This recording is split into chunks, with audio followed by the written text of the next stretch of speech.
जय Hind guys, welcome to Defence Way. और काफ़ी दिनों बाद मैं मिल रहा हूँ आप लोगों से। ये वीडियो बनाने का पर्सपेक्टिव ये है कि मैं आप लोग को वो चीज़ बताने वाला हूँ कि अभी जो मेरा एसएसबी था 18 दिसंबर को हाल ही में 3 FSB गांधीनगर में था। सो वहाँ पर क्या क्या एक्सपीरियंस मेरा है वो मैं आपको सबसे शेयर करने वाला हूँ। और ये मेरा पहला ही अटेम्प्ट था। सो बहुत सही लगा, वो 5 दिन इंजॉय किए, बहुत ज़्यादा मज़ा आ गई एकदम। और बहुत कुछ सीखने को मिला वहाँ से। सबसे पहले हम लोग की रिपोर्टिंग हुई, तो रिपोर्टिंग में 167 लोग थे वहाँ पर, ठीक। सो गांधीनगर में हमने वहाँ पर रूम वहीं पर पास में ही रहते, 1-2 किलोमीटर में रूम रहते, तो वहाँ पर आप रूम कर सकते हो अगर आप कोई जा रहा है अभी, है ना, जिसका एसएसबी होगा। सो 167 की रिपोर्टिंग थी और 56 टोटली स्क्रीन हुए थे। मेरे साथ एक मेरा दोस्त भी गया था। सो हम लोग 56 के अंदर में आ गया था, तो स्क्रीन टोटल 56 लोग हुए थे। और इम्पोर्टेंट ये था कि जब हमारा नरेशन हुआ था, हमारा 15 का ग्रुप बना था और उसमें से 4 लोग सिलेक्ट हुए थे, 4 से 5 लोग सिलेक्ट हो गए थे। टोटल मिला के फ्रेशीज जो थे वो 20 फ्रेशीज आपके, अगर बात में करूँ स्क्रीन आउट मिलाकर, सो वो 20 फ्रेशीज आपके, सॉरी 16 फ्रेशीज आपके सिलेक्ट हुए। टोटल फ्रेशीज जो थे वो 46 फ्रेशीज थे, उसमें से 16 सिलेक्ट हुए। और बाकी जो रिपीटर्स थे वही 107 कुछ रिपीटर्स थे, उसमें से आपके कुछ जो भी बचे वो सिलेक्ट हुए। तो ऐसे 56 लोग सिलेक्ट हो गए थे स्क्रीनिंग के टाइम पे। और उसके बाद फिर वही है, हमको अलॉट कर दिए गए हमारे एकोमोडेशंस। मुझे सुखोई दे दिया था, और मतलब कि जो फ्रेशर्स का जो रूम था वो सुखोई और सतलज था। बाकी जितने भी थे वो तेजस वेजस जितने भी थे वो उन सबके थे, रिपीटर्स के थे। सो हमारा 8-8 का ग्रुप बना था। और फिर हमको रूम एकोमोडेशन दे दिया, हमारा नाश्ता वास्ता हुआ था सुबह, फिर हमारा पीपीटी टीपीटी सब हो गया। फिर वो जब पूरा फाइनल हो गया तो फिर हमारा शाम में साइक होने वाला 7:30 बजे साइक था। साइक भाई लिटरली पूरी मर गई थी साइक में, क्योंकि मतलब हेड पेन अलग हो रहा था। सुबह 3 बजे उठे थे, और एक दिक्कत ये है एयरफोर्स की है, शाम में ही साइक करा देते हैं, और जिसमें ना माइंड पूरा ब्रस्ट हो जाता है आपका। मतलब बहुत अच्छी तैयारी चाहिए एयरफोर्स की एसएसबी निकालने के लिए, खास करके नॉर्मल एसएसबी के कंपेयर में, क्योंकि नॉर्मल एसएसबी में अगले दिन होता है साइक, तो आपको एक रेस्ट मिल जाता है। हमको मुश्किल से 1 घंटे का सोने का रेस्ट मिला था, 1-2 घंटे का, क्योंकि डॉक्यूमेंटेशन की प्रोसेस आपकी 4 बजे तक चलती है, 4:30 तक। उसके बाद आपको 1-2 घंटे का रेस्ट मिलता है, फिर आपकी 7 बजे साइक हो जाती है चालू। वहाँ पर साइक हुई, साइक में लिटरली 1-2 पिक्चर ऐसी आई, इसमें पूरा ब्लैंक था मैं, मतलब कुछ सोच ही नहीं रहा था क्या हुआ क्या नहीं। देन वो लिख लिया मैंने कैसे भी, ठीक। उसके बाद वैट सबसे लूज पॉइंट मेरा अगर देखा है तो वैट ही था इस बार का एसएसबी का। वैट में मेरे 5-6 छूट भी गए थे, और जो लिखे थे वो भी उतने खास इम्पैक्ट नहीं डाला जहाँ तक मेरे को ऐसा लग रहा है। एसआरटी ठीक हुई थी, 42-43 एसआरटी की थी, जिसमें कि इफेक्टिवली 36 एसआरटी थी। बाकी जो 7 एसआरटी थी वो टू द पॉइंट नहीं थी, मतलब कंक्लूजन उतना वो नहीं था। सो मेरे को ऐसा लग रहा है कि मेरा वहीं पर लैग खा गया अपना, जो थोड़ा वैट और थोड़ा सा साइक, ये 2 जगह और थोड़ा सा एसआरटी, ये 3 जगह में ही मैंने ज़्यादा मार खा लिया। क्योंकि उसके बाद फिर ये हमारा पहले दिन का हो गया। देन सेकेंड दिन हमारा, सेकेंड जो था हमारा वो था जीटीओ का। हमारा जीटीओ था, और जो रिपीटर्स था उन लोग का इंटरव्यू था। तो हम लोग का जीटीओ था, जीटीओ में सबसे पहले हमारा जीपी हुआ, सॉरी पहले हमारा जीडी हुआ। जीडी में हमको टॉपिक मिलता है रशिया यूक्रेन वॉर पहला। और जो वो लोग सिलेक्ट करने के लिए बोलते हैं, तो 2 टॉपिक थे, था हमारा ऑनलाइन फ्रॉड स्कैम लोन्स, और सेकंड था रशिया यूक्रेन वॉर। सो हम लोग ने सबने मिलाकर रशिया यूक्रेन वॉर के ऊपर बोला, जिसमें मेरा अच्छा खासा पार्टिसिपेशन था, 3 से 4 बार पार्टिसिपेशन था, और बढ़िया था, एकदम बढ़िया गया था जीडी। देन सेकंड उनकी तरफ से जो टॉपिक रहता है उसमें उन्होंने दिया था ओएनडीसी के ऊपर, जो ई कॉमर्स वाला सेक्शन होता है, उसके इम्पैक्ट्स क्या क्या थे। उसमें पॉइंट्स थे कि कंपटीशन मतलब एक्सेसिबिलिटी, या फिर ये 2 पॉइंट्स ऐसे थे, उनको तीसरा याद नहीं आ रहा। मेरा कंपटीशन पॉइंट था, उसमें भी बढ़िया पार्टिसिपेशन था, बढ़िया था एकदम। 2-3 या 4 बार तो मैंने उसमें भी पार्टिसिपेट कर लिया था, तो जीडी 1 नंबर गया था। देन जीपी हुआ, जीपी भी बढ़िया गया था। बस थोड़ा सा जो कंक्लूजन, जो हमारे बंदों ने लास्ट में कंक्लूजन दिए थे, उसमें उन्होंने बताया ही नहीं कि लास्ट में जाना भी है, मतलब भीमनगर जाना भी है, एक स्टोरी थी। सो जाना भी है लास्ट में, वो इंपॉर्टेंट होता है, आपका जो गोल होता है कि हमको जीपी में जाना भी है लास्ट में, वो चीज़ किसी ने बोली ही नहीं। और हम लोग बोल नहीं सकते क्योंकि हम लोग कंक्लूजन दे नहीं रहते। सो वो एक लैक हो गया था, तो वहाँ पर थोड़ा सा ग्रुप ने 19-20 हो गया था। लेकिन पीजीटी सबसे बेकार हमारा हुआ था, क्योंकि 3 ही टास्क हमारे पीजीटी में हो पाए थे, चौथे तक हम पहुंच ही नहीं पाए। 3 टास्क हुए थे, बिकॉज आइडियाज अच्छे आए थे, कि इंप्लीमेंटेशन प्रॉपर नहीं हो पा रहा था, फटा तक टूटने पे आ गया था ऐसा इंप्लीमेंटेशन। मतलब इतनी, मतलब वहाँ पर भसड़ हो चुकी थी। सो वो हमारे साथ ही नहीं हुआ था, फ्रेशर्स का जो सेकंड ग्रुप था उनका भी 3 तक ही गया था, उनके भी ऊपर नहीं गया उससे ज़्यादा। सो वो होता ही है पीजीटी में, फर्स्ट टाइम में जो होता है। सो हम लोग ने पूरा हक दी है पीजीटी में। देन पूरा मतलब वही है, 3:30 तक हमारा गया। देन उसके बाद कमांड टास्क में मैंने अच्छा कर रहा, कमांड टास्क बढ़िया हो गया था। और फिर हमारा उसके बाद स्नैक रेस हुई, स्नैक रेस हुई, हाँ उसके बाद स्नैक रेस हो गई, ये 3 दिन तक हो गया। देन उसी दिन स्नैक रेस के दिन ही लास्ट में लेक्चरेट हुआ। लेक्चरेट का टॉपिक मेरा था क्लाइमेट चेंज, उसमें 2 और टॉपिक थे, फर्दर कॉर्पोरेट कल्चर, और एक और था क्यूआर कोड। मैंने क्लाइमेट चेंज के ऊपर बोल दिया, वो बढ़िया गया था लेक्चरेट, ठीक था।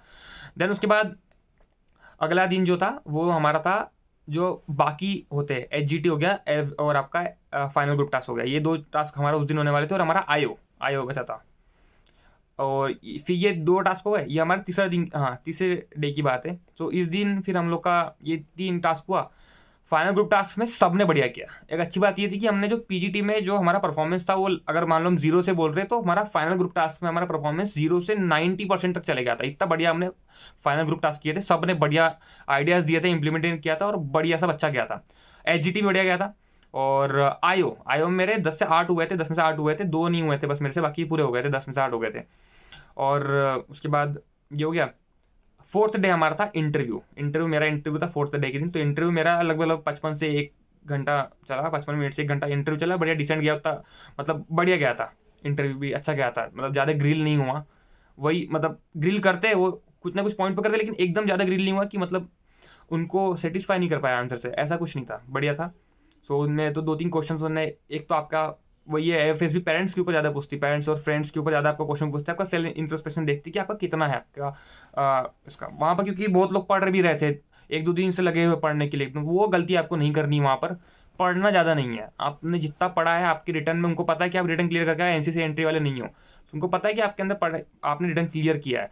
बस वही है, थोड़ा बहुत जो बेसिक क्वेश्चंस होते हैं, हमें जो पूछा गया था कि इलेक्शंस कहाँ कहाँ हुए हैं, तो मैंने बता दिया छत्तीसगढ़, एमपी, राजस्थान, तेलंगाना और मिजोरम। तो उन्होंने फिर पूछा मिजोरम में कौन सी पार्टी रूलिंग कर रही है, मेरे को नाम याद नहीं था पार्टी का, तो मैंने बोला sir I can not recall it now. So उन्होंने पूछा ओके तेलंगाना में बता, तो तेलंगाना में था कांग्रेस थी, और बाकी जितनी भी जगह थी बीजेपी थी, और मिजोरम में शायद जोरम पार्टी थी उस टाइम पे, नाम याद नहीं था उस टाइम पे। सो ये पूछा था, देन उसके बाद पूछा था कि ट्रांसपोर्ट एयरक्राफ्ट बताइए कौन से होते हैं, क्योंकि मेरा फ्लाइंग था। सो सर मैंने बोला C-130J जो कि सुपर हरक्यूलस है, एक हमारा IL-76 और IL-78 था। तो उन्होंने फिर उसके बीच में डिफरेंस पूछे थे। सो 2-3 क्वेश्चन पूछ रहे थे वो टेक्निकल्स, मतलब इसमें से ज़्यादा नहीं पूछ रहे थे। एयरक्राफ्ट कितने होते हैं, ट्रांसपोर्ट एयरक्राफ्ट कौन सा हो गया आपका ना, आपका LCS तेजस कौन सी कंपनी ने बनाया है, हेल ने बनाया है, सब वो बस वही पूछते हैं कि मिग कहाँ से लिया गया, ये इतना, इससे ज़्यादा नहीं पूछते हो फ्लाइंग में, क्योंकि फ्रेशर्स थे। हाँ रिपीटर से शायद पूछा होगा, आई डोंट नो, बट ऐसा नहीं कि पूरा पढ़े जा रहे हैं, वहाँ पर पढ़ना नहीं है यार, वहाँ पर 5 दिन एंजॉय करना है, अच्छे से एक्सपीरियंस लेना है। क्योंकि वहाँ पर ना आपका जो रूम होता है, जैसे मैं हमारा सुखई रूम था, सुखई रूम के सामने वो लगा रहता है, सुखई का इन्फॉर्मेशन लगा रहता है, ऐसा सतलज के सामने सतलज का इन्फॉर्मेशन, ऐसे कम से कम 18-20 रूम थे, तो 18-20 रूम के सामने उनके प्रॉपर वो एयरक्राफ्ट का इन्फॉर्मेशन दिया गया था। बढ़िया मजा आया। बैडमिंटन कोर्ट था, टेबल टेनिस मैंने वहीं से सीखा, उसके रूल्स, बैडमिंटन खेलते आता था, लेकिन वही है हमारा जो नॉर्मल खेलते हैं एकदम। वहाँ पर 2-3 लोग ऐसे भी थे जिनका बैडमिंटन का नेशनल था बहुत बार, एक का बास्केटबॉल का 9 टाइम्स नेशनल था, तो वो एक्सपीरियंस मिला उन लोग से, वो रिपीटर्स से एकदम ऐसा लग रहा था कि हमारी हम फ्रेशर्स, वो रिपीटर्स, मतलब वो सीनियर्स, हम लोग जूनियर्स रैगिंग जैसे प्रॉपर। वहाँ पर एक हम सब जितने भी 56 लोग थे एक कमरे में आ गए रात में, क्योंकि 10:30 बजे ना वहाँ पर लाइट बंद हो जाती है AFSB, मतलब बोलते हैं वहाँ पर कि लाइट हो जाती है, ऑफ हो जाती है, आपको सोना है। हम एक कमरे में सब 56 लोग बैठ गए, सब अपनी अपनी स्किल्स दिखा रहे हैं, जैसे मेरे को सिंगिंग करने के लिए बोल दिया किसी को, तो वो सब हम लोग बहुत मज़ा किए थे वहाँ पर, मतलब बढ़िया लग रहा था वहाँ पर। सबको सबके पास एक से एक स्किल थी यार, किसी की पोएट्री बहुत अच्छी थी, तो किसी की सिंगिंग हो गया, कोई कॉमेडी एक्टिंग सही कर रहा था, कोई एक्टिंग सही कर रहा था, कोई उड़ा बहुत अच्छी रहा था किसी की, तो बहुत मज़ा आया था वहाँ पर, मतलब लिटरली सही लग रहा था वहाँ पर। मैथ्स का खाना थोड़ा सा ऊपर नीचे था वहाँ का, मतलब उतना, अब वही है मैथ्स का खाना, और क्या ही आप एक्सपेक्ट करोगे। बस वहाँ पर हर दिन ऑफिस से पूछता था कि आपका मैथ्स का खाना कैसा है, तो हमको सबको बोलना पड़ता था सर अच्छा है। इससे ज़्यादा क्या ही बोलेंगे, वहाँ नहीं बोल सकते कि, मतलब नहीं बोलना, आप जाओगे तो भी मत बोलना कि सर इसमें इंप्रूवमेंट चाहिए, थोड़ा नेगेटिव इम्पैक्ट डालता है वो, आपकी जजिंग कैपेबिलिटी वहाँ पता चल जाएगी, इसलिए। सो वो हो गया।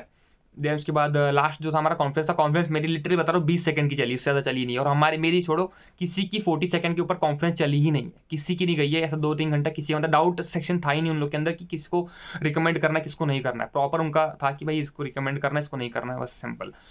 मेरी 20 मैं आया अंदर गया, 22 ऑफिसर्स बैठे थे भाई, सिंपल लिटरली, इधर 11 थे इधर 11 थे, और बीच में एक जो प्रेसिडेंट थे वहाँ के वो थे, और 2 मैडम भी थी। तो मैंने तो सिर्फ वो फ्लैग को देख रहा था जहाँ से क्वेश्चन आ रहा था, बस उससे ज़्यादा मेरे को पता भी नहीं था कि आज वो जो ये सर भी है हमारे DSO जो थे, DSO ड्यूटी सिलेक्शन ऑफिसर, वो बैठे थे, वो विदाउट यूनिफॉर्म थे, बाकी सब यूनिफॉर्म के थे।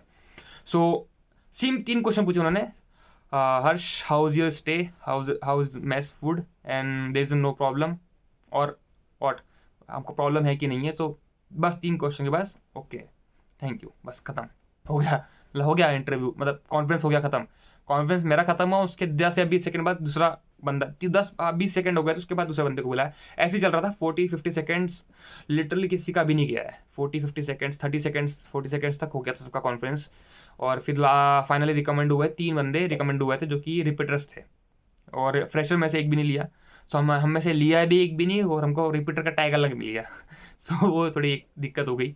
सो अब अगला एसएसबी में वही दिक्कत दिक्कत मतलब जो हमको यहाँ पर इस बार आई थी कॉन्फ्रेंस में, मुझे पता चल गया था कि यार मेरी गलती यहाँ है, तो शायद मैं नहीं हो पाऊँ, कॉन्फ्रेंस आउट हो जाऊँ, मेरे को पता चल गया था वहाँ पर।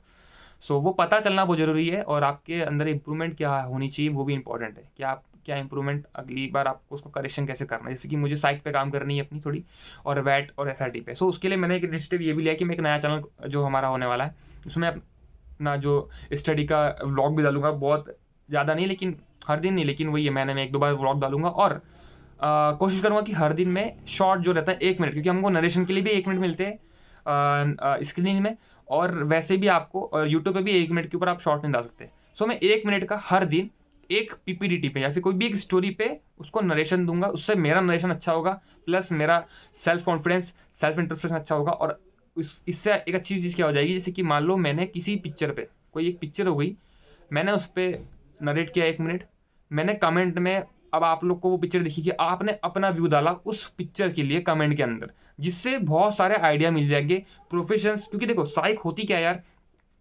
जो मैंने अभी सेल्फ इंट्रोस्पेक्ट किया कि साइक अगर आपको मजबूत करना है, इसका मतलब एक तो 2 ऑप्शन है साइक मजबूत करने के। एक है कि भाई 2000 टैट्स, 1000 ऐसा वो कर लो, है ना, जो भी आपके पिक्चर्स विक्चर से इतना सारा कर लो कि बचेगी ना, प्रैक्टिस ही इतनी कर लो 2000 टैट्स, जो कि बहुत, बाकी एग्जाम्स को भी करना है आपको, ये भी करना है, तो ये पॉसिबल हो नहीं पाता। 2000 टैट हो गया, 1000 जो भी है आपका, इतनी तो करनी भी नहीं पड़ती है। दूसरा एक ऑप्शन ये है कि आप प्रोफेशंस को देखो, हर एक प्रोफेशन को। अब प्रोफेशंस का मतलब क्या होता है, मतलब जैसे कि मान लो पिक्चर में दिया है कि एक बंदा है, ठीक, उसने थोड़ा हेलमेट सा पहन के रखा है, हेलमेट मतलब नॉर्मल हेलमेट पहना है, और वो क्लाइंबिंग कर रहा है।